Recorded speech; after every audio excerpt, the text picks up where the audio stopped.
السلام علیکم ورحمۃ اللہ وبرکاتہ۔ نحمدہ ونصلی علی رسولہ الکریم، اما بعد، فاعوذ باللہ من الشیطان الرجیم، بسم اللہ الرحمن الرحیم۔ ہم روزمرہ یوز ہونے والی کچھ دعائیں ہیں جو آپ کو سکھائیں گے، انشاءاللہ امید کرتا ہوں کہ آپ کو پسند آئیں گی، اور ان میں ہم کو کچھ یاد تو نہیں ہوتی، لیکن ہم اس کے متعلق قاری صاحب یا کچھ بھی ہے علامہ صاحب سے پوچھتے نہیں ہیں۔ کیونکہ ہمیں اس چیز کی پریشانی ہوتی ہے کہ اگر ہم پوچھیں گے تو وہ کہیں مائنڈ نہ کر جائیں کہ اتنی عمر میں ہم اتنی دیر سے ہم نے کیوں نہیں سیکھی، ٹھیک ہے۔ تو برائے کرام آپ لوگوں کو اسے ڈرنے کی ضرورت نہیں ہے۔ آپ لوگ کسی بھی عمر میں ہیں تو آپ لوگوں کو سیکھنا چاہیے، ٹھیک ہے۔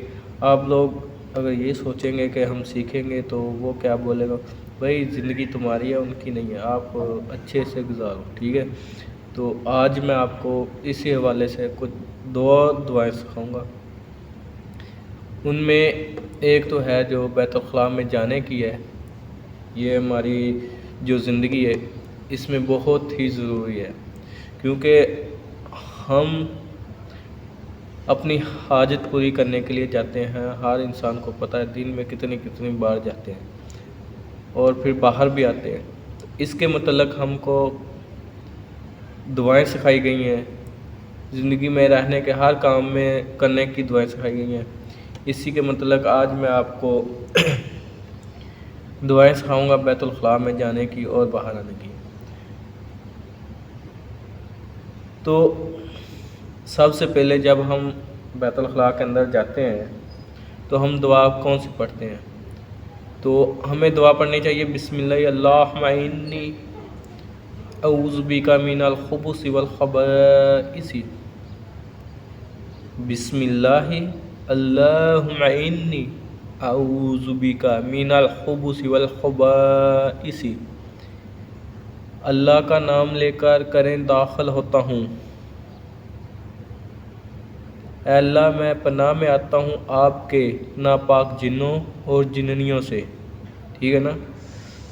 اس کے بعد بیت الخلاء سے باہر آنے کی دعا۔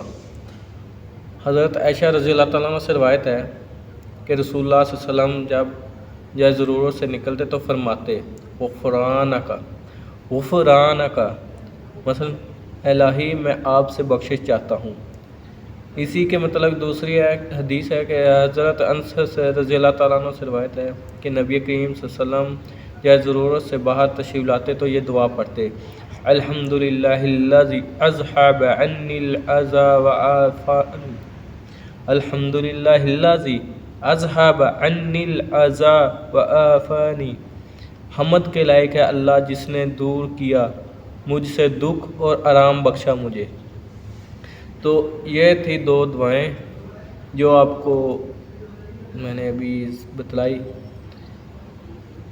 آپ لوگ یاد کریں انشاءاللہ۔ اگر نہیں یاد ہوتی بار بار سنیں ویڈیو کو، بار بار پیٹ انشاءاللہ آپ کو یاد ہو جائے گی۔ یہ ہماری زندگی میں ہر روز یوز ہونے والی دعائیں ہیں، ٹھیک ہے۔ ہم لوگ یہ نہیں کہ وہ قاری صاحب کیا کہیں گے، وہ قاری صاحب کیا کہیں گے، کسی بھی عمر میں ہو آپ، خواہ آپ 10 سال کے ہوں، خواہ آپ 60 سال کے ہوں، آپ کو دعا سیکھنی چاہیے، کوشش کرنی چاہیے۔ اللہ کی ذات آپ کا اور ہمارا حامی ناصر ہو۔ وآخر دعوانا والحمد للہ رب العالمین۔